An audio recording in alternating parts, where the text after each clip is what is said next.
Good morning. Good morning. Is it good so far? Yes. Woohoo! I'm Lynn Marino. I am a very proud alumna, Simmons College, class of 1981. You can do the math, I'm 58. I'm so excited to be introducing Roshini Rajkumar. She is presence engineer and personal brand strategist. And she also is here to show us how to own your own wow. Are you all ready for that? Yes. Woohoo! Roshini was born in Sri Lanka and arrived in the United States at the age of 2.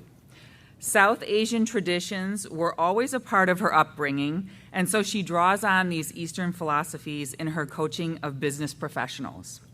She also draws on over 30 years of public speaking, a notable on-camera career in television and news commentary, and a degree in law to prepare her clients to excel in high-stakes communication endeavors. Also, to effectively engineer their personal brands. As president of Roshini Performance Group, she presents to and coaches business clients around the country on delivering their message and brand identity through powerful communication targeted to their industry, the marketplace, or the media. Her clients, who consider her both their elegant teacher and their secret weapon, include, among others, Medtronic, Bridgestone Americas, Lead Women Malaysia, and the Minnesota Vikings. Roshini teaches communication and negotiation skills at St. Catherine University. She serves as managing editor and host of News and Views with Roshini Rajkumar on CBS Radio Minneapolis, and writes business columns for C-Level Magazine and Twin Cities Business. She's the author of the book, Communicate That, which we will have in the bookstore, in which she lays out a straightforward, systematic approach for creating high-impact communications moments. For individuals and teams who wish to showcase their powerful presence and want to win big, Roshini is your go-to person. Please join me in welcoming Roshini Rajkumar. Thank you. So nice. Very nice. Thank you. Wow. Well, thank you, ladies. I was so concerned when Lynn first showed me the room and it was filled with all these chairs. I said, oh my God, Lynn, are they going to come? I'll really feel bad if there are 10 people here. So thank you for coming and not making me seem like the loser speaker at this conference. Oh, that's like such a relief. All right, I want to make sure, did everyone get 2 sheets handed to them when they walked into the room? If you didn't, please raise your hand and the room assistants, or stand up, because we need these to really make this as much of a wow for you as possible. We want you to have these 2 sheets. You're still going to have fun, but maybe the room assistants can get you those sheets, or where are the room assistants with the sheets? Can you raise your hands? Maybe people can come to you. There, we've got one over here. Okay, excellent. So we'll get these sheets to you. Sorry, keep your hands raised so we can get those, because we're kind of starting with something on one of these sheets. So I want to really make it vibrant for you. As Lynn said, my past life is as a television news reporter. So I was in a few different media markets around the country. The most recent one, 11 years ago, before I left to start my business, was the NBC affiliate in Detroit. Anyone from Michigan? Yes, all right. I started my career in Fargo, North Dakota. Anyone from North Dakota? All right. I went on to Des Moines, Iowa, to Nashville, Tennessee, and then was able to spend 2 years in my hometown of Minneapolis on the air, which is always fun as a TV reporter when you can work in your home market. And all my law school friends who didn't really understand, what are you doing? Why are you going to law school if you want to be in TV news? Isn't there an easier way? And when we were graduating and they were getting $80,000 jobs, and I was facing $19,000, maybe $20,000, for my first job in 1998 as a reporter. Being a lawyer maybe did sound really good then, but I'm glad that I stuck on my course because when I was able to be on the air in Minneapolis, and some of my classmates who stayed around Minneapolis to practice in Minnesota, I would get wonderful messages from them. I get it now. get what you were trying to do. So my legal background and the training really, because I didn't practice law, even though I keep my license current, really has helped. And to Nina's points this morning at her keynote, those resetting of your GPS. So you can have this vision, but it is okay if there's some sort of detour that happens. Speaking of detours, has anyone heard about the CEO of United Airlines? Yeah. That's the case, and I noticed today we were trending. The last time I checked, we were number 4. SLC 17 was trending on Twitter. Well, you don't want to be trending right now if you're United Airlines because it's controversy. So as soon as I got off the plane yesterday here in Boston, I was on the phone to do a radio interview with a Denver business station. Anyone from Denver, Colorado? It's a great town. And this business host, Jimmy Sengenberger, has me on his Business for Breakfast show pretty regularly. And he texted me the night before my flight and said, can you be on? His show is 6 to 9 a.m. Mountain Time. Can you be on with me at 7:35? And I said, well, I'm getting on a plane at 7 a.m. Central and land at 10:05 Eastern.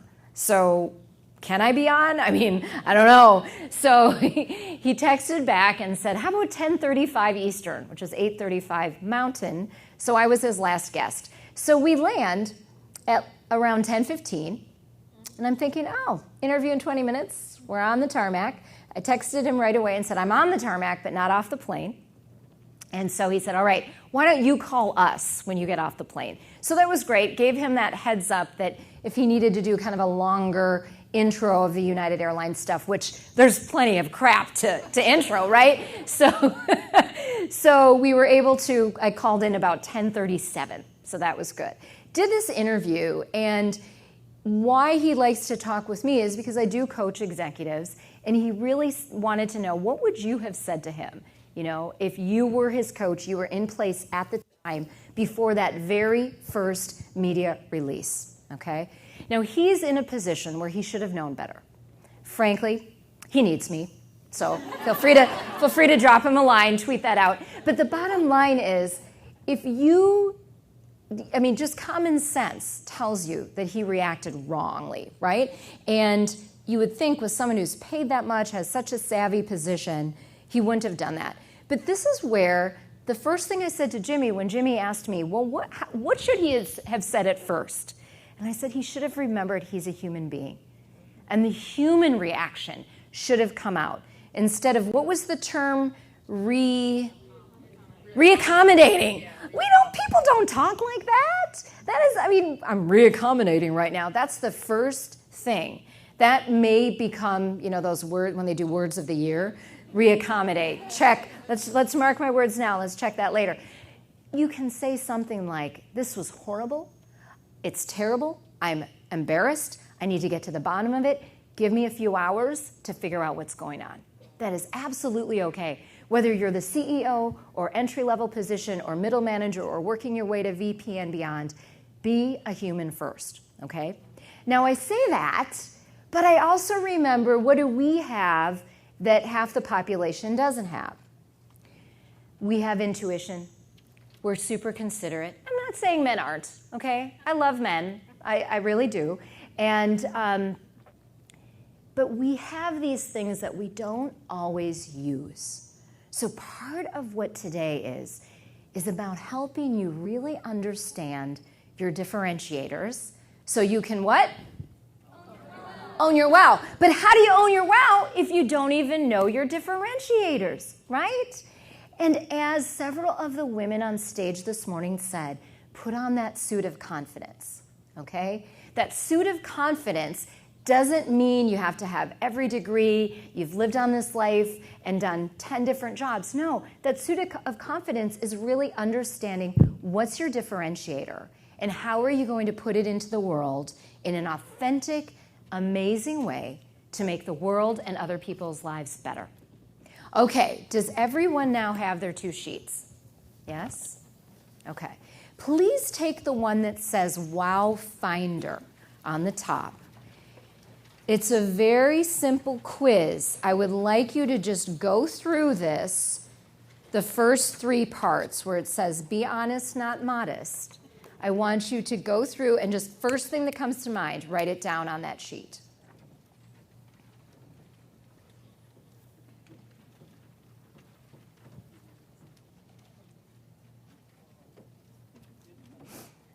All right, that should be done now. Now go to authentic self-assessment. First thing that comes to mind, fill out those questions.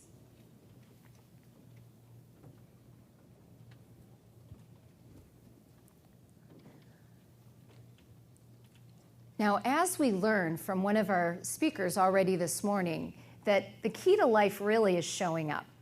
So I am known as a very interactive speaker. I'm not going to, guilt you into participating. But what I will say is here's this opportunity with, thank you, more than 10 people in the room, at least a couple hundred, maybe 300 women here in the room and some men. Thank you, men, for being here.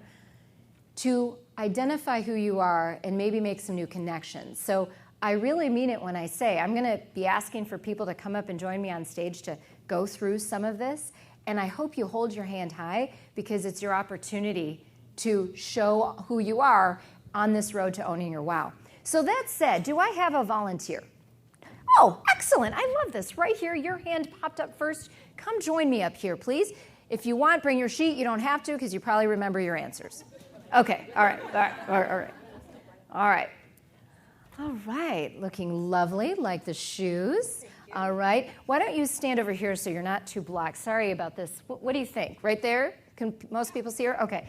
Will you introduce yourself to the audience? Yes, I'm Ingali Puentes, and I work at Sikorsky Aircraft and also manage the Connecticut WIN, which is Women's Impact Network at Sikorsky Aircraft. We have about 400 members, and I work in finance leadership development, and I'm a Beachbody coach, and so that's Well, me. I really love how she's run with that introduction. All right. I'm just not my name. We hadn't planned this, and I want you to pronounce your first name for me so I'm saying it right. It's Inga. You can call me Inga. Okay. Oh, I love it. Okay. Inga, what did you say on a scale of 1 to 10 your presence is? 7. Okay. Tell me why 7. I think I could be better. Okay. And just better put together, and Okay. I don't always take the time to. All right, ladies and the few men in the room, when you saw Inga walk up here and just give her introduction, what would you give her? 10! Okay, so here we've got a 7 and we've got a 10. So a difference of 3, simple math. What is Inga leaving on the table? Because Inga thinks she's a 7. Confidence, what else? Money! Money! When you walk into a negotiation, like, hello, boss, man or woman boss, I don't care. I'm a 7. Give me a 2% raise. But if you walk in, I'm a 10. I want 20% more. I want to go to Simmons next year on your dime. I want to go to International on your dime. And you know what? I'd really like to every month have one Friday off, just separate from my PTO. That would be Inga the 10. See what I mean? I do. Okay. All right. Let's give Inga a nice round of applause. Okay. Was there anyone who said 10? Please don't be bashful. All right, Lynn, my handler, we need her to come up. This woman has made my life so easy. I don't have to study the maps of this whole conference place because she just takes me where I need to go. Okay, Lynn, you said... I'm a 10. You are a 10. All right, let's give her a round of applause. Tell me what that 10 means to you right now on this day. For you. Who is that 10? Yeah, what is that? Why are you a 10? I'm a 10 because I bounce back, I'm resilient, I'm confident, I love helping women. She's a pretty darn snazzy dresser too, isn't she? Yes. Here's this woman waiting for me in the lobby today. I'm like, this is Lynn. I love it. Okay, and you're someone, you shared your age with us. You're planning your high school reunion right now. You've 40th. had... She's proud of it because you've lived life. You have that experience. You have this opportunity. You have men and women clients, I assume. You have some men? Yeah. So the bottom line, though, is you have this opportunity to work with some of the younger financial advisors who are coming up through the ranks. Yes. What are you seeing with some of those women as far as owning the 10? What am I seeing? Being a financial advisor, helping people with their money, is a very powerful responsibility. And it's so empowering to see other people live their dreams and live their goals. And just owning that and knowing you can help somebody make their dreams come true, if they can embrace it as a client, it's the most fabulous career. I'm always recruiting. Most fabulous career. Again, I have chosen volunteers who really do, Yes. They forget I'm the speaker Yes. today. But no, you're good. Hey, and by the way, Come and see me. I'm with Meryl yes, Lynch. she'll be with me at the book signing. Come, have me sign the book, have a little financial advice from Lynn. We are a tag team. But this is part of owning your wow. You can share a stage. You're not jealous, you're not catty. You share a stage and you celebrate the other women and men in your life. You celebrate, whether they're a 7 or an 8 or a 9 or 10, you celebrate whoever they are and hopefully push them. Get them to where they want to be, that 10. Thank you, Lynn. Let's give Lynn a round of applause. All right. We're going to move on, but I wanted to share one thing with you. This email, if you take out your phones even right now, there's a special gift waiting for you if you email. You can send a test, you can say hi. Within a minute, you will get that gift. And what it is a little more details on what your number means, okay? A little more details, a little bit of coaching there in that gift that you'll get. So feel free to email, very easy, boston@roshinigroup.com. Okay, how are y'all feeling? Are you energized? Yeah, you're energized? What are some of your expectations for why you chose the Own Your Wow session? Let's go right here. Let me give you the mic. Yeah, sure. This is why I love the front row. Can easily hand them the mic. And you are, turn around, tell everybody. Hello, I'm Katie. I guess I should. Yeah, you can look at everybody. Yep. Wow, there are a lot of people. I know, it's great. I wanted to do this one because I wanted to take something away that I'll remember. And if it's about myself, I think that's the best part. Excellent. All right. Why don't you share the microphone with select someone else right here. All right. Thank you, Katie. Hello, I'm Carly. I chose today because I feel like it speaks to me. I feel like you have the wow and just like tailoring it. Excellent. And, So packaging the it wow well. is within you. Yes. And you want to just really fully unleash it. Exactly. Oh, I love it. I love it. Excellent. All right. Thank you. Okay. Let us keep. Yep. You're all good. Did you have anything else you wanted to add?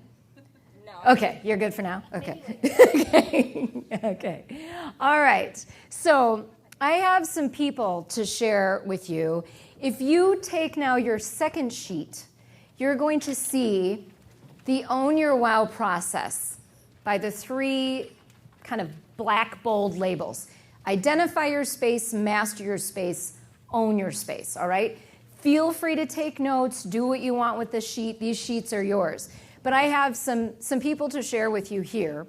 And everybody in my deck today, all the images you're going to see, these are all entities or people who own their wow, okay? So Emerald, who I'm guessing most of you know who this is. I like to put this slide in because I actually met Emerald when I was in my Nashville television market.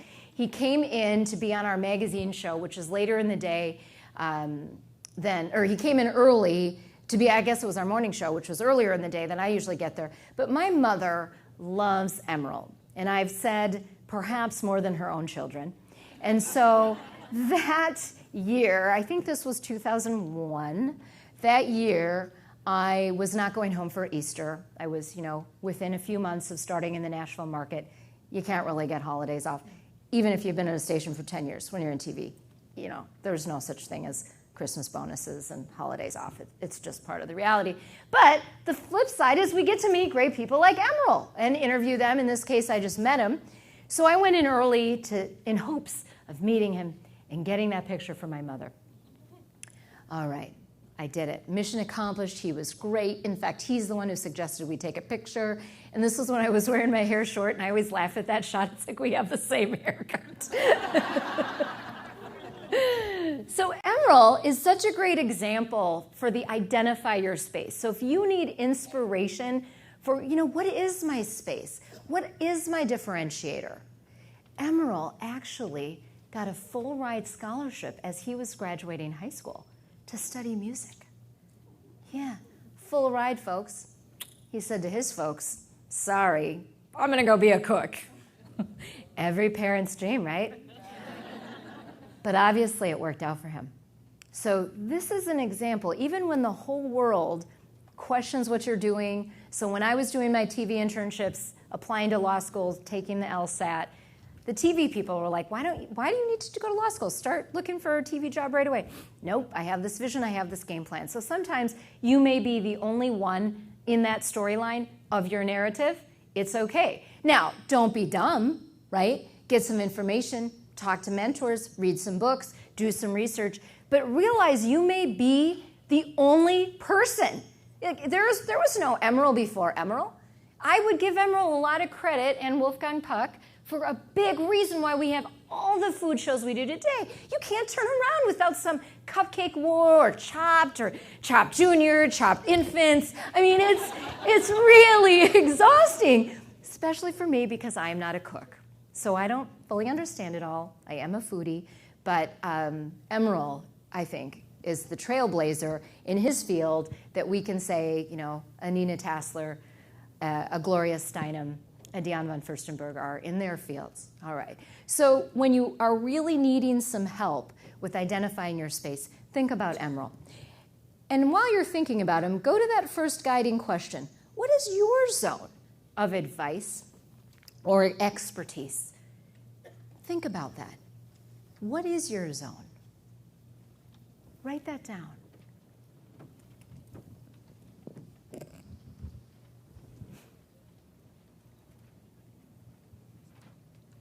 I'm known for kind of walking all over the audience. I've promised the video people I won't do that too much, but I may have to for this part of the exercise. Okay, I'm going to go to this side of the room.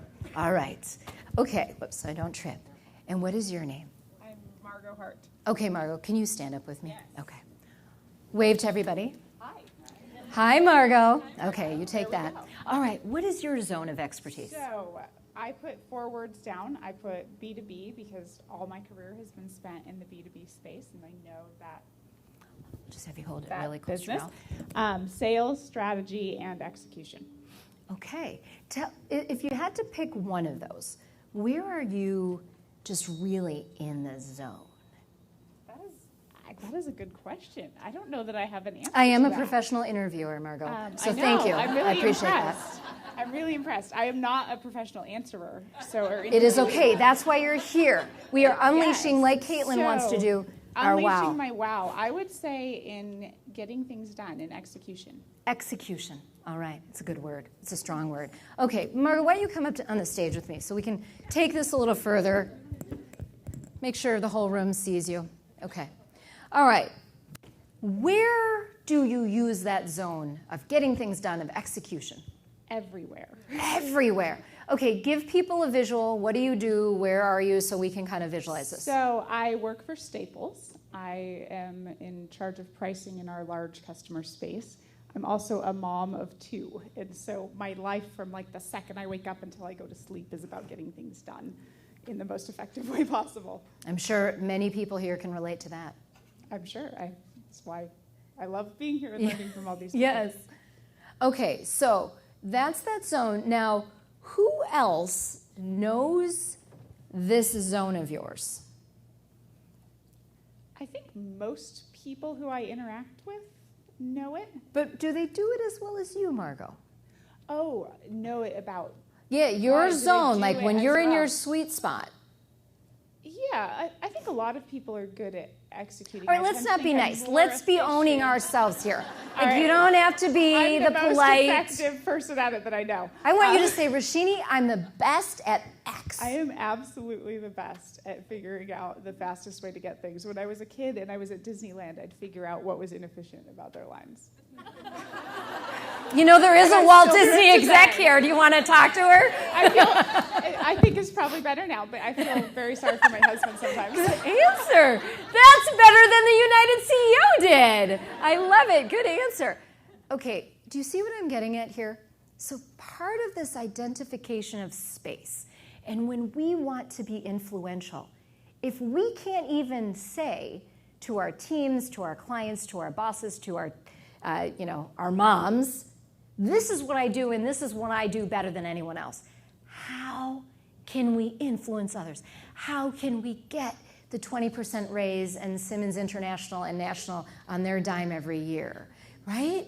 So this is okay. So you're a great guinea pig on this. So thank you. Let's do a take two. Let's take your sheet away. No, you keep the mic. I'm gonna take this stuff. So you're just unencumbered. Just like shake it out. Shake it out. Yep. Okay.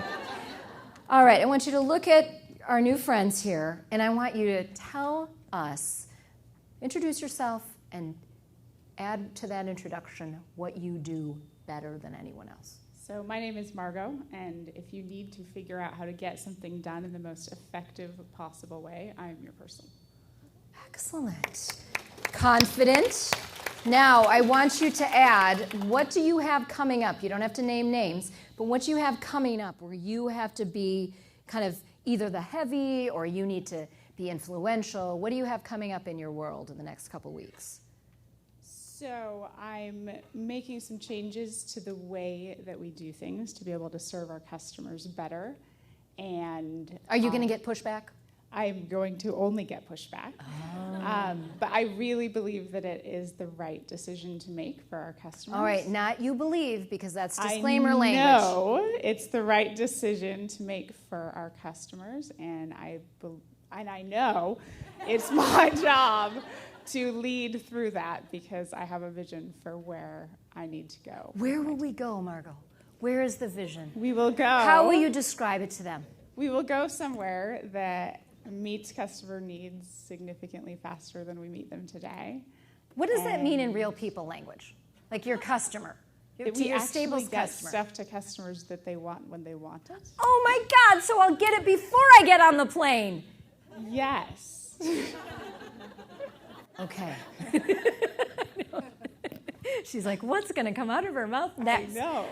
Does this help though? In kind of. It does. Okay. And how does this, can you think of an example of even your own team that you lead, helping them really identify their role and their lane? Can you see that playing out? Yeah, I can absolutely see that playing out. I think I lead a team of people that have a lot of different skill sets, and I don't know that any of them own their wow in the way that you're describing it. They in the should way to be able here. to Can say you bring them this- next year? I would love to bring them next year. I'll work on that. Actually, I was thinking of somebody who I really need to have come here next year as I've been sitting here this morning, because I feel like there are some strong, powerful women on my team. I'm really fortunate to be able to lead a team of great women and some men. And I feel like nobody has stepped up You're good. in the way to really own their career and their direction the way that I see their potential to be able to do. So it sounds like it's a combination of you really modeling it, you owning your wow and modeling it, and then opening up spaces for your team to identify their differentiators and then really own it and really get into that mastery and beyond. Absolutely. Right? All right, let's give Margot a round of applause. You can have your stuff back. And I think this is a pen here. All right. Is this making sense, ladies and men? Yep. It's really, sometimes we are our own impediment to success, right? Do you recognize this brand? Yep, Lyft. Has anyone raised your hand if you've used it? Okay. All right, so Lyft and Uber, talk about two brands that really decided the lane they were going to be in, right? Do you think they planned world domination over the taxi industry? Who knows, right? In their worlds and maybe for their stock prices, it was an added bonus. But when you kind of decide this is where we're going to go, either as a team, as a company, as your own individual personal brand, and you really own it, I mean, think about Lyft and Uber, right? what did I see? Lyft might be, or Uber might be valued in like the hundreds of billions. I mean, it's pretty darn crazy. All right, this slide may be upsetting to some, but I had to use it. Okay, all right. Talk about a couple people who have identified their space, right? And in their own ways, they absolutely own their wow. They own their space. Now, sometimes identifying your space may bring the pushback that Margot might feel in her role, or, I mean, it may get half the country or more against you, right? So if you're going to identify your space, and by all means I want you to, make sure you're also understanding what else is out there in the marketplace. So this is partly about understanding who's your competition, who are your collaborators, all right? And I'm hoping that a lot of you have some great collaborators out there. But when you can go to them and say, this is what I can work with you to deliver to your teams or to your customers, because I'm so amazing in my space, I want to partner with you who's amazing over here in your space, and the whole is even better. So I put this up here to remind us that we're not always going to get what we want, okay? And regardless of how you voted, and I don't really, it doesn't matter to me how you voted in the election, but the bottom line is, now that the cards have been dealt, it doesn't take away from anyone in identifying his or her own space, right? You hit those different pushbacks or walls and you move on with it. All right, to end on a more peaceful note for this identifying your space section, you may recognize this man, yes. Serving others was one of Gandhi's things, right? That was his space. But what's another term that comes to mind with Gandhi? Nonviolence. He pretty much owns the term nonviolence, right? Yeah. Thoreau and Emerson kind of come in as a close second, but it's kind of Gandhi's thing, okay? So the bottom line is, once you identify that space, it actually is not scary anymore. I hope you find that it's super empowering. Because, like, I'll tell you this, once I decided 11 years ago when I left TV News and started my business that red, black, and white were going to be my colors, dressing has been a lot easier, right? Now, I don't always wear red. I just, as I talked about with Lynn, this is a special outfit. It's made out of one of my mother's saris. She doesn't wear. And without this little top, it's what I wore for my rehearsal dinner last July. So it's a very special outfit. And I thought, I want to figure out, how can I wear this and have the microphone hold, okay, and not flop, but really be that visual for my audience of what owning your wow is. So we're not going to get too much into image today, but when you choose what you're going to wear every day, that is a huge signal. It's a huge communication tool for you. I'm a big proponent of color, so I hope you all can think about color. I love the orange that you're wearing. They just help you stand out, okay? So part of owning the wow as we work on this continuum here, you identify your space. We're going to get into mastering your space. But you got to tell people what's going on. And part of it is how you put yourself out there. And wardrobe is such a big way of doing that. Does anyone have any questions about the identify your space part of the continuum? And there are no dumb questions, for sure. I want you to totally get this. All right. Oh, yeah. Let me give you this. Hi. Hi. Thank you. My question, I work for John Hancock. We just recently changed our dress policy. We can wear jeans every day. So it was so easy to own my wow when I showed up in a suit every day. But as we've been making our dress policy more and more casual, I've been a little bit more lost with how to have that presence. Let me ask you this. What do you feel the most comfortable in? Well, I do feel most comfortable in jeans, but okay. that's... All right, so can you has a find that different image. happy balance between the jeans and like the sports jacket or those kind of combos? Are you doing that? No, I wouldn't say I am. Okay. Well, is that an option for you? That would be an option. Yeah. That would be... Yeah, I love that look. I Okay. love it on men and women. So when you're in, whether it's a company like yours, which that's sort of surprising that they're going down that Yeah. line, but some of my more industrial and manufacturing clients, if they're executives, when they have to go out to the plant, you don't go out to the plant in a three-piece suit. You'll look like an idiot, right? As a CEO, man or woman. So I always recommend really well-fitting, even the darker denims. I see you have black or dark denims. I tend to like kind of a flare that adds a little bit of style. And then, a jacket that goes with that, or a really nice blouse or sweater. Those are some combinations you can do. All right, thank you. But don't lose your style. Have fun, I'm guessing you looked awesome in a three-piece, in a suit. All right, any other questions? There were some. Yes, let me come down here. Oh, yeah, would you mind? Yeah, thank you. So I was looking at this question, where do I use this zone? My question is the opposite. Where would you not want to use the wow factor? Okay. Because I know sometimes it can fall flat. Right. So. All right. Before we get to the wow factor, though, help us identify. First of all, tell us your name. My name is Ananda. I work for Dell Technologies. I'm a program manager by profession. Excellent. When you're the conference is very happy with Dell. So, tell us what you said was your zone. So that'll help here.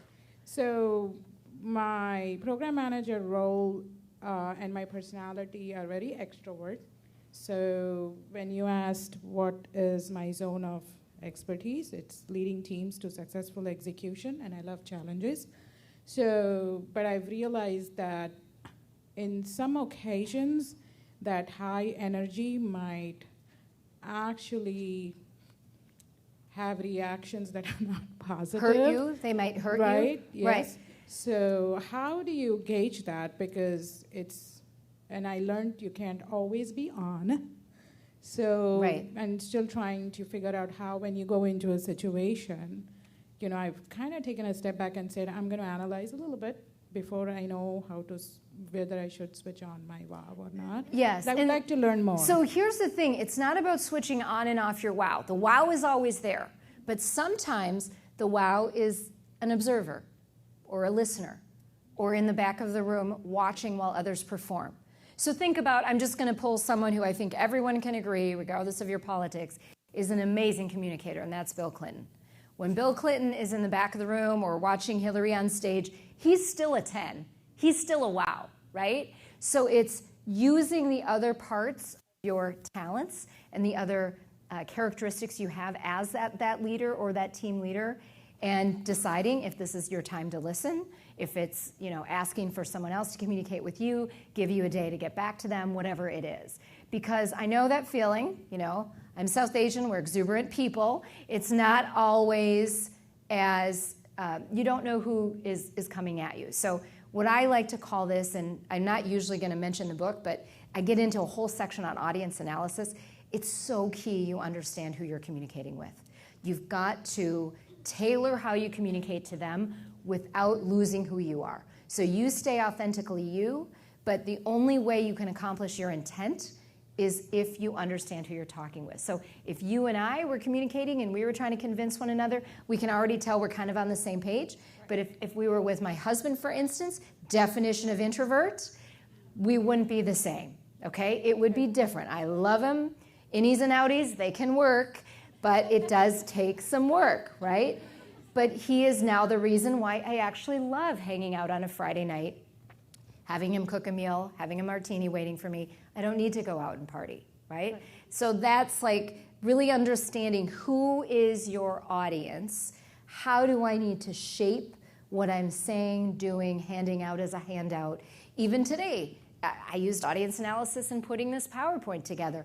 I knew that we'd have majority women. Now, not all the slides are of women, but I really was trying to find images that would speak to this audience, which again is also a diverse audience. You come from so many different parts of the country and different brands, right? Okay. All right, so you're always going to be that wow. I'm guessing you gave yourself a 10. At least I hope you did. I gave a 10 and then I moved it to a 9. All right. Here's what I say to those types of people. The 10 can always be 10 plus. Right?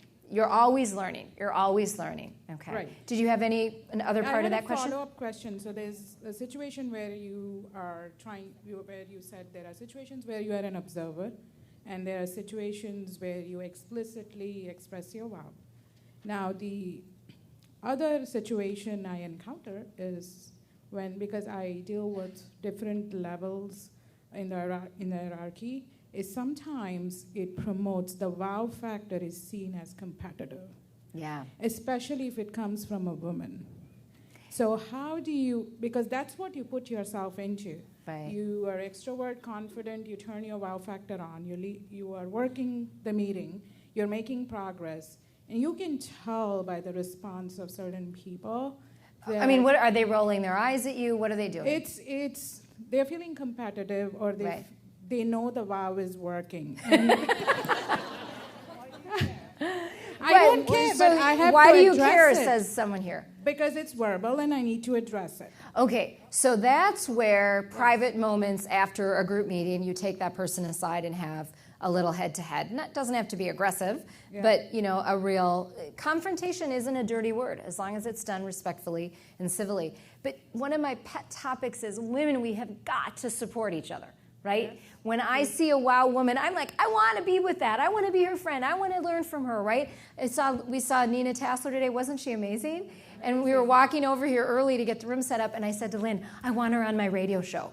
And we saw Judy on the way. I said, Judy, am I going to meet her? Is she staying for lunch? I need to get her on my radio show. So those kinds of things, when we see people, and who knows, you may be that wow that's helping someone who isn't as extroverted get through the day and feel there are possibilities, right? That's why I asked this question, because there are younger women on the team, and you don't want to back off from your wow because you want to be a role model for women who've just started their career. Right. Because if this is what they see, that's what they're going to emulate.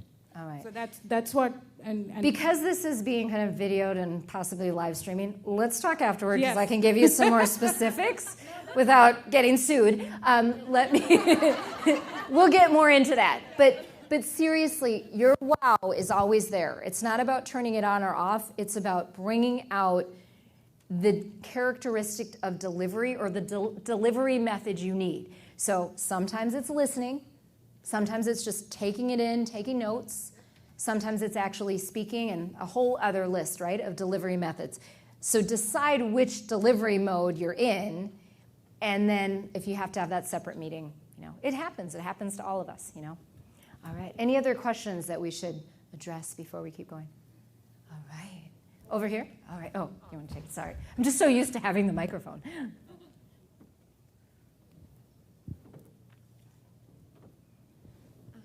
Thank you. I have a question about our non-wows. So we all know our strengths, but we also know our weaknesses. And with some of our weaknesses, we can more or less easily work and improving them and all that. But the others are more difficult. For example, for me, you can hear, I have an accent, and English is not my first language. But it's beautiful. I'm jealous. But at the same time, every time I have to speak publicly, I'm afraid that I'm going to lose all my vocabulary and I won't be able to express myself properly. So I choose not to speak. Do you need to start with, are you French? I'm Russian. Russian. Oh, wow. Okay. Do you need to start by saying something in Russian just to get it out and then translating it? And that would be a cool way to start your talk.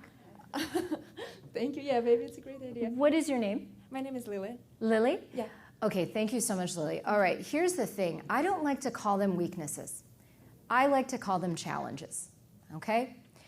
There was a time in my life when I dreamed of being a high fashion model. Well, I'm 5'2". That's just not going to happen, okay? I wear heels often. I especially love big, chunky heels. My brother always says, Rashini, you have such a tall personality for someone who's 5'2". So the bottom line is, if you look at them as challenges, then you make the next assessment. Do I need to work around the challenge, reduce the challenge, or eliminate the challenge? Okay? Here's an example of an elimination. If you're a head bobber, every word that you speak, you're shaking your head. Yep, yes, thank you, Lily. That's so right. That's so right. That's just distracting and annoying. Okay? If you're a head bobber, see me afterward. I have a very, very easy way to help you rectify it. But we got to kill the head bobbing, ladies. It's taking away from our credibility. Okay? It's true. Is it something we need to just reduce? Okay? So maybe, I'm emotive when I speak. So I'm not going to stop and be robotic, but maybe I just need to reduce how high the arms go or whatever it is? Or is it something that we just need to work around? So my height, I'm 5'2". I have no problem with being 5'2". I usually don't wear flats because I just love heels. Okay, I feel it helps me bring out the wow. And I have a great shoe collection. So that is my workaround for being 5'2". All right, so those might be simplistic examples, but Lily, think about, is it really a challenge, or is it something that you're saying to yourself in your inner narrative that's really hurting you? And really, like all of us think it's so cool, you're at least bilingual, maybe you know something, even another language. That's a beautiful thing, right? And one of my assets is I'm funny. I'm very proud of it. I hope you think so. I have a sense of humor. My brother, not so much. We say he's the nice Rajkumar. I'm the funny Rajkumar. He's getting funnier, though, and I give him props whenever he's really funny. If you're not funny, don't try humor when you have to give a keynote for 1,000 people. It's not going to work. It's just not. Being on stage in front of 1,000 people isn't going to bring out your huge challenge, right? So really identify. This is why identify not only your zone of expertise, but what are your true communication assets? And how do I blow them up? Okay? So if humor is one, let's blow it up. Let's use it. I mean, let's not be Chucky the Clown about it, but let's blow it up. If your attention to really interesting statistics is your asset, blow people away with what you bring out as connectors in your talk, right? Does that help? Okay, excellent. All right, we'll chat later because I have some questions for you. Okay, let's get into the mastering of the space. So we can't really master something until we identify our space. So folks, this is why I'm just going to drill home. You got to identify the space. We can't be influential unless we ourselves really know what we are great at, okay? So I call myself a presence engineer. This is a term that people seem to love.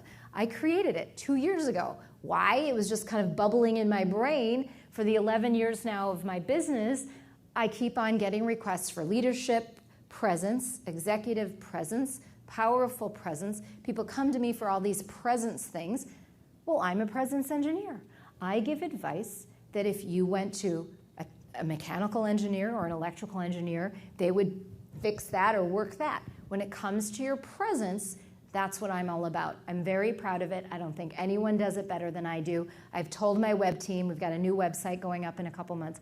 I said, I want to own the word presence online. Not just in the US, not just in Minnesota, my home state, but online. All right, so check in with me end of the year. Let's see how we're doing on that. Okay, so the key, though, to mastering your space has to start with repetition, okay? It has to start with repetition. You don't come out of college and you're a master at something unless you started it like some of the musicians we've heard of or the athletes at a very young age, okay? Apple is such a great example of this, aren't they? But now, has Apple had some failures? Some colossal bombs? Yes, they have. But they keep on going, they keep on going. And they are masters of their space. They understand their audience. They know people will wait in crazy long lines for crazy numbers of hours to get the latest. What are we on now? I have a Droid. What are we on now? 7. Oh my gosh. So I need a new phone too, but I don't think I'm ready to go Apple yet. The bottom line is continuous, continuous, continuous. They're just such a great example of that. You know this guy? Yeah, George Lucas. I happen to be a Star Wars fan. Think about this. Think about when it came out in the 70s, the first of that middle trilogy, right? Star Wars, how groundbreaking it was. Then you hear he's got 3 of these sets of trilogies. It just blows my mind, right? These stormtroopers, I mean, is that not... I was probably 7 or 8 or 6 or 7 or 8 when the first one came out. I mean, I will forever know that that's a stormtrooper. There might be some people out there who are a lot younger than I am who would have no idea what that is. But repetition is so much what he has built and built his empire on, right? So hopefully that's a good visual on that. Can you think of any other kind of, in your own worlds, some good examples of the repetition? Anything come to mind? For anyone? Go ahead. Starbucks. Oh my gosh, great example. I need to put them in my next PowerPoint. That's great. Starbucks. And what is it about that repetition? With Starbucks, like, describe what that repetition is. I think it's the symbol. It's very striking. It's very simple. And I mean, you see so many different people carrying a Starbucks cup with the symbol on it all over the world in so many different situations. So it's kind of almost anybody can identify with it. And isn't there also that consistency? Yes. Like pretty much a coffee or a chai tea latte in a Starbucks in Moscow, in Massachusetts, wherever, is probably going to be the same. Mm-hmm. Yeah. All right. Great example. Thank you.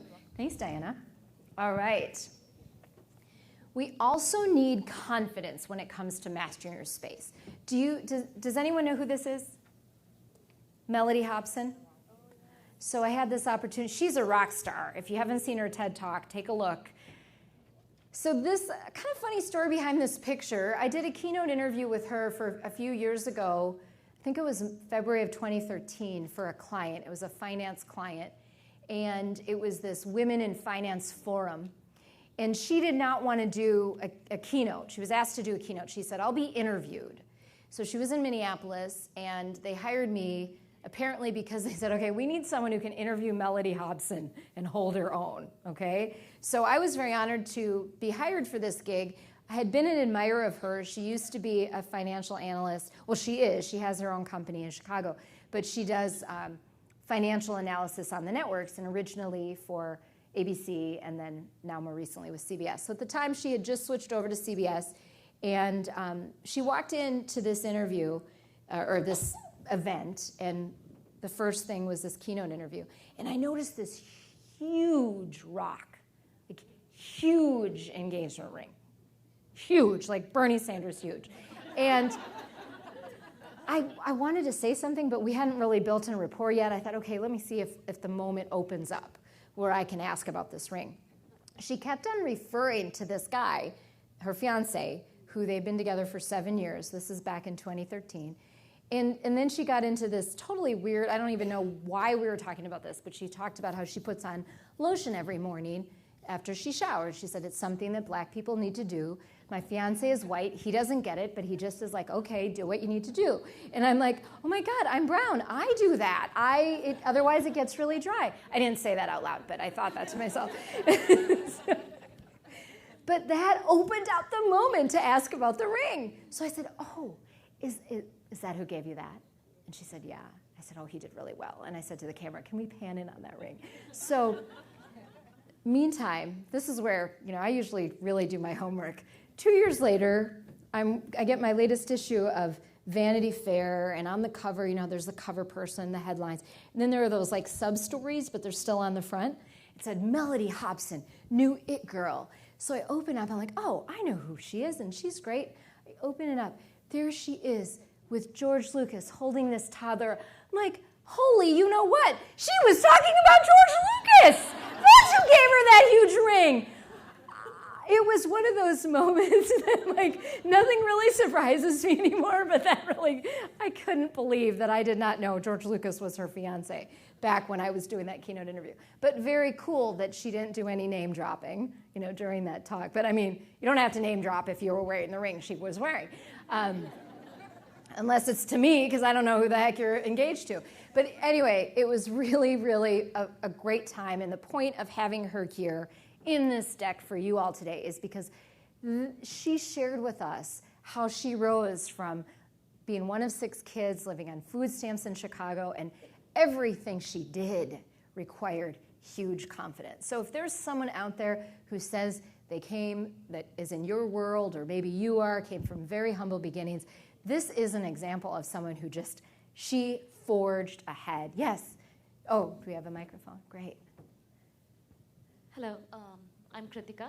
So my question is, your first question to all of us was rate your wow factor, and women consistently kind of lower our wow factor, and I think that the modesty thing, right? Yeah. So that said, you kind of answered some of my question already. The wow is it natural or is it something that we need to nurture it? And when we have the self-doubts again and again, when we say, okay, this is what I think I'm best at, but I'm always also doubting that little voice at the back of my head saying that maybe you're not the best, or you see somebody who does it better than you. So let me ask you this. So when How you do we maintain that confidence? Or let's say you didn't listen to that little voice. Can you think of an example when you didn't listen to that little voice and you forged ahead? Do you remember a time that you just forged ahead? Maybe no. Okay. Well, I want you to do that. That's your assignment for after you leave this conference, or even at this conference with people you want to meet, right? So that little voice inside our head, let me tell you, this is where we're going to lose out to men every time. They don't have that voice. Exactly. They don't know what the F they're doing, and they will forge ahead, all right? So is there like a daily I mean, no ritual? offense. Guys, gentlemen, do you agree? Yes? And it is something I love about men, okay? Exactly. I'll tell you a story of my introvert husband. We were still dating at the time. I was one of 2 contenders for a huge media coaching project. And we were at dinner, and I said, I'm just excited. I heard about who the competition is. And I said, hopefully it doesn't come back to price, because I thought I might have been too high. And he said, are you the best at what you do? I said, yes. He said, well, then why would you ever think of discounting or giving it away? That voice is constantly in my head. I share that more with my female coaching clients than my men. Never, ever do that discounting, because in that little voice is that discount, right? You've got to believe you're beyond $1 million or whatever the number is, because how can you expect others to believe if you're not, right? Can I make a follow-up comment? Of course. Here, we'll get you a microphone. Great question. Thank you. Hello. Hi, I'm Susan Tuvel. So I recently graduated college, and I was on the varsity crew team in school. I was a coxswain. And so I can kind of speak a little bit to your experience. You're like, well, what if I'm really not the best? What if, what if I'm just deceiving myself? And something that I learned that was really helpful was to have, mavens to turn to. So, really go confidently, right? Continue thinking, I am a 10, that's great, and then make appointments with this person, a trusted person, a mentor, advisor, anything like that, and sit down and say, I think that I'm the best at this, but I want to have an honest conversation with you. Can I be better at this? Is what I think I'm doing, is that what you're receiving from me? And they can be really honest and give you the feedback, so that you know that, okay, I'm actually doing my 10, and this trusted person who interacts with me often gave me that validation. I love it. I love it. Let's give her a round of applause. And she, I'm sure, is the youngest person in the room. And she had the wow to stand up and share that. So thank you so much. Let's give her a prize. That was awesome. There are prizes. Yes. It's our amazing red multifunction pen. Anything you write with it should be turned to magic. Try selling it to Nina Tassler. Okay. So I want to, on that point, having those trusted mentors and advisors, so important. I had my 11-year business anniversary in February, and I always try to celebrate the anniversary, even if I don't throw a big party. We have to celebrate. We have to commemorate the milestones, right? So I threw this luncheon. I called it 11 for 11, and I was looking for some of the 11 people. There are far more than 11, but I was going to do 11 people who have had either really great clients, advisors. My husband and brother were there, who have also both been advisors, and ended up inviting, 20, even though it was called 11 for 11. 16, including me, were there at this luncheon, and it was at the Capitol Grill in Minneapolis downtown. It was just amazing, and it was that moment to say thank you to those kinds of people. You have to listen, though, when you have that board of advisors, whether it's formal or informal, be open to listening to them. So when I was before I was officially a TV reporter, and it was while I was studying for the bar in Minnesota, I was hired by the PBS affiliate. There was a nightly news show called Newsnight Minnesota, and I was hired to be an associate producer. So it was great. I was in the industry that I was kind of trying to get into as a reporter. Their photographers helped me get my first resume taped together. Well, I sent a mentor of mine, who at the time was the editorials director at WISC in Madison, Wisconsin. I sent him the first kind of video when I was out with one of our photographers interviewing Doc Severinsen. Do you know that name? So I got to go interview Doc Severinsen. Now, the interview with me was not on tape, but they used his answers with the anchor story. So we took that opportunity to shoot what's called a stand-up, which is the reporter kind of on tape saying something. So we shot some stand-ups next to this huge styrofoam 70th birthday cake. He was in town to conduct the Pops with our orchestra and celebrate his 70th. So I was so excited. I shot some stand-ups, had that, had another anchor read. I actually did get to do a fill-in, like little read the news for Newsnight. I look back on that, and it's just horrifying to that memory of what that looked like on tape. But I sent those two things to Neil at WISC in Madison. I have quoted this so often. It was so succinct. Rashini, I know you've got better than this. Silence, right? To have the confidence in himself and our relationship and in me that I could take it. It was one of the best pieces of advice I've ever gotten. I love feedback. I always want to get better, so that polishing of the wow is listening to the feedback from wherever it comes. And then, you know what? If it's full of crap, it's okay. Take it in. Thank them for their feedback. If it really doesn't feel right to you, but this is why it's really important to have those people you trust, because they need to tell you when you are off the mark, okay? All right, that confidence is so important. Oh, yes. He is cute, I know. All right, we have a microphone coming. I was very particular about the men that were in my PowerPoint, and he stays in many of my PowerPoints. Did you feel that that was your best? When you oh sent my it to God, him, no. Did you really feel that, or were you expecting that? It was that more feedback? that excitement. I kind of thought he would give me, like, okay, here's what you did here. Let's try it this way. Right. Though he wasn't going to waste his time breaking it down. It's like, that was the message. So now that also said to me, if I'm going to send him other tape for a detailed debrief, I better at least step up your game. Yeah, exactly. And I didn't, because I was associate producer, it wasn't like I got the opportunity every day to be on tape, but I found the opportunities, right? Yeah. And he remained for the, well, he's still, we still stay in touch throughout my first couple jobs. So Fargo, Des Moines, there were about 4 people way higher up in the industry than I, and I would send my tape unsolicited. I mean, they knew me, and they would give me their honest feedback. Yeah. All right, so you know this guy. You know this guy. Yes, Justin Trudeau. Does anyone not know who this is? So, Prime Minister of Canada. So he got elected in 2015, and he named half of his cabinet women. And Justin was asked, yes, does anyone know the answer? You can tell, yes, let's get her a microphone. When Justin was asked, I'm sorry, it's like right in the middle over here.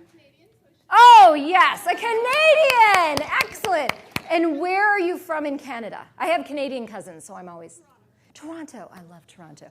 Toronto and Niagara Falls, other than Minneapolis, are where I've been in the world the most. So as a child, I saw the falls by boat. I saw the falls in the cave. I saw the falls on the edge. All right, tell us your name. Jennifer. Jennifer. And what did Justin Trudeau say when he was asked in 2015, why is half of your cabinet women? Because it's 2015. Yes. Very nice. Very pithy, very succinct. Excellent. All right, so that's why that's it. He's confident. It's the beauty shot right there. All right. You've also got to trust yourself. Like Justin Trudeau trusted himself. He trusted the people he's putting in his cabinet. He knows there's good women and men out there to advise him. This is, I think, one of the names in trust. Do we know who this is? Spock. Yes. Leonard Nimoy. And it was a sad day for me when Leonard Nimoy died. Spock, just to give you an example of why I have a special affection for him, my husband and I sort of have an inside joke, which now is not inside, that we are Spock and Uhura. So that kind of tells you what I'm married to, all right? He is amazing, okay, but not very verbose, and he really trusts Spock, also my husband, but Spock really trusts what he knows, okay? So for anyone, Lily, if you're ever, do you know Spock? Do you know this character? Yes. So if you're ever concerned when you get up on that stage, say, what would Spock do, right? What would Spock say? I don't think I need to say more. All right. Iconic, yes, Wonder Woman. I mean, how amazing could someone in way too short of an outfit when I was a little girl make an impression on me, right? I love those wristbands, right? They're just a power. So this is someone who trusted herself in her femininity, but also in bigger in her power, okay? So sometimes we need to go a little outside of the human world to have those muses. So in a way, they can also be on your advisory board, those muses, to really master this space. All right, so I have a few more slides left for you, and we all know who this is. It's amazing when the first film you're in, you get nominated and win an Academy Award and become the youngest person to win an Academy Award. So how do you top that, right? If you're Marlee Matlin. Well, she'll probably tell us today. She went on to do all of this stuff. So when you're in, you've passed, you've really identified your space, you've mastered it, you get it, and we return to mastery often. Anytime there's a new technology or gadget or whatever. In my case, I'm constantly reading about different communication and executive this and women this and vocal power that. So you're always buffering and educating yourself more and more on the mastery. So you step back into mastery all the time. But this Own Your Space place is such a fun place to be. And Marlee Matlin and really all of our speakers here, definitely all the keynote speakers, are in that place where they master their space. They have mastered it, and now they're just owning it. They're living it. And let them inspire you. Do you recognize these brands? Yeah, all right. PETA. Are you all familiar with PETA? Yes, animal rights. I had the opportunity a couple years ago on my radio show to interview Ingrid Newkirk, the founder of PETA. She was in town in Minneapolis giving a keynote, and literally she was moments from going on the stage. She joined me by phone for a live interview, which was just wonderful. We do have that on my website if you want to listen to it. And it's amazing in this, even in the owning space, authenticity does not go out the window. We need to always stay authentic. So when you're deciding on what do I need to work around, what do I need to reduce, what do I need to eliminate, let's always be authentic, okay? I'm never going to be an introvert, all right? So any hopes that anyone in my life or myself has of being an introvert, it's just not going to happen. It wouldn't authentically be me, and that is okay, all right? Bentley, another brand that has said, this is where we are. Not everyone can afford us. We don't care. This is where we are, all right? So the bottom line is decide that where you are, what's your lane, and then really get to that place where you're owning it. All right, do we know Sarah? Do you know Sarah Blakely? Yeah? Spanx, founder of Spanx. We know Spanx? Yeah. And so she's such an example of owning it in what I call kind of the share. So if you go back to this, your Own Your Wow sheet, I have a few guiding words for you to inspire you on how to own your space. Be authentic, but share, you know? So she has this Spanx underwear for men and women empire. She's not going to stop there. She has this belly art book and now movement, if you see her on Instagram and other social, that she is raising money for pregnant women all over the world, which is pretty amazing. So when you can share, that's when it's so fun. It's so fun, and that's why I want you to get to that place. Yes, he is one of my idols. In fact, with many of my executive coaching clients, I start their monthly sessions by checking in. How's the inner Yoda? We call it that. We've labeled it the inner Yoda, especially ones who've identified to me they have anger issues. We always start with the inner Yoda. So one of my clients, I was at a Target before his session, and I saw this little toy Yoda and a toy Darth Vader, and you press their bellies, and they have some of the iconic lines in that voice. It's awesome. So I got him the Yoda, and I got myself the Darth. And I keep little Darth, just because I love that James Earl Jones voice, in my little desk corner. And every once in a while, when I want to bug my husband, I just press it without him knowing. And Luke, I am your father, comes out. All right. So he is such an example of sharing, ripe into however old he is, all the decades and eons of his life.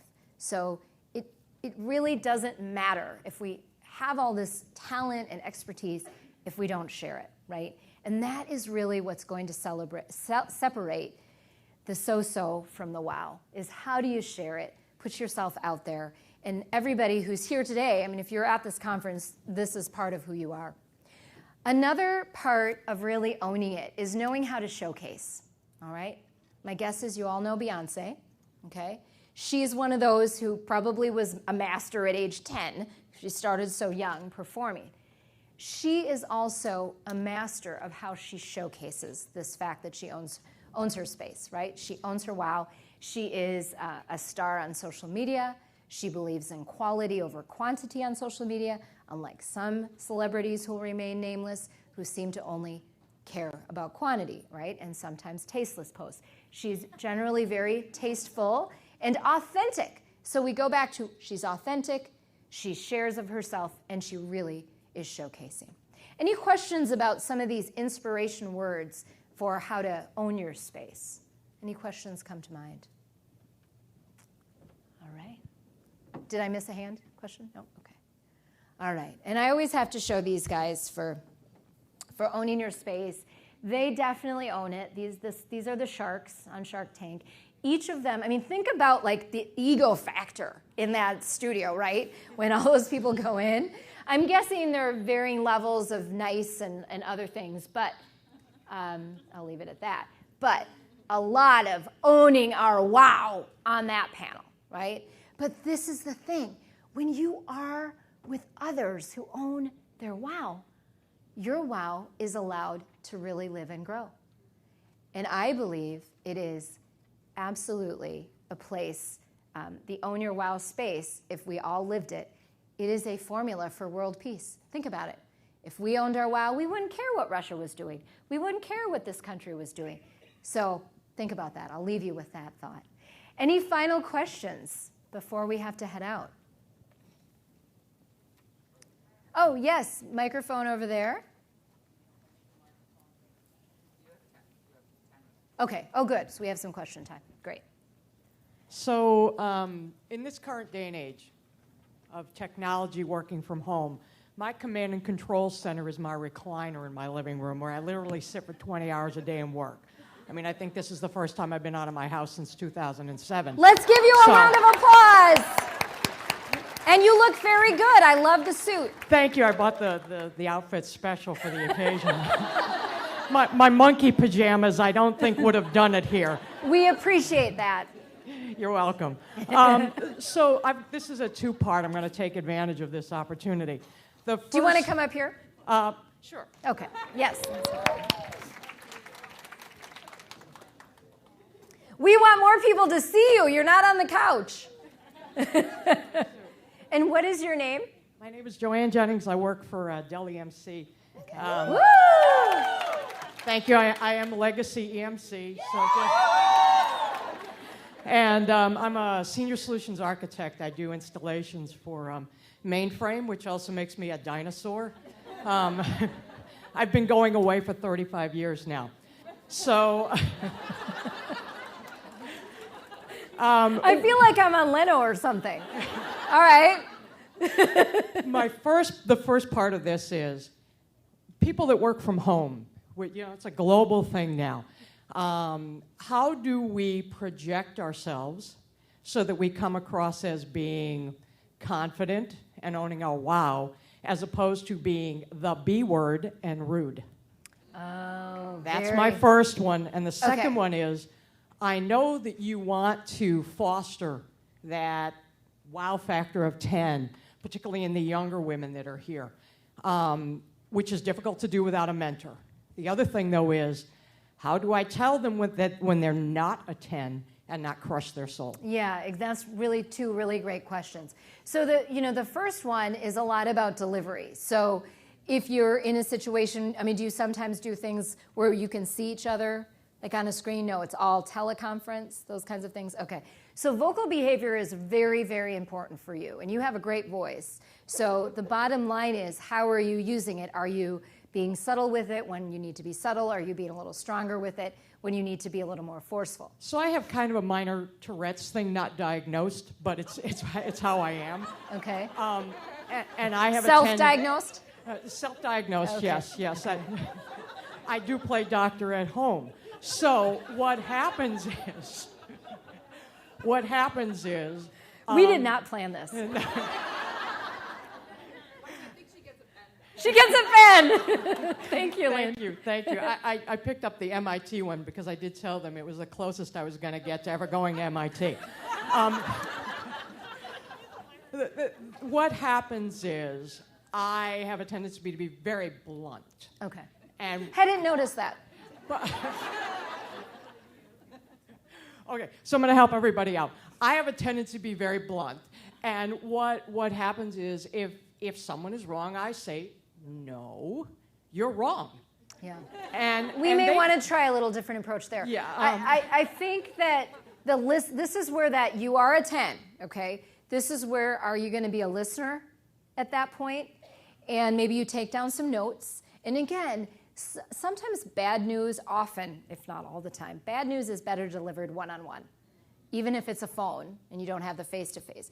But in a group setting like that, and again, we don't want to coddle, though, because this is the thing. This is also a space where women, we have to be stronger. So if someone says, no, you're wrong, then I want them to say, but why? Maybe there is a little challenge that needs to happen there to help everyone grow. And that's what's difficult. Being a woman in technology, it's me and my friend Kate over there. Hi, Kate. And she's she's videoing. Yes. Yeah, because the whole thing of sitting in the house for many, many years, you have a tendency to get a little social anxiety disorder too. I'm not seeing that here. Well, you're doing great, Joe. You're doing great. I'm probably self-medicated and having a good day today. So. Remember, we're being live streamed. So okay, yeah, that's true too. I didn't say that. If my boss is listening, I didn't say that. But what ends up happening is you lose credibility. Yeah. And so there's that line between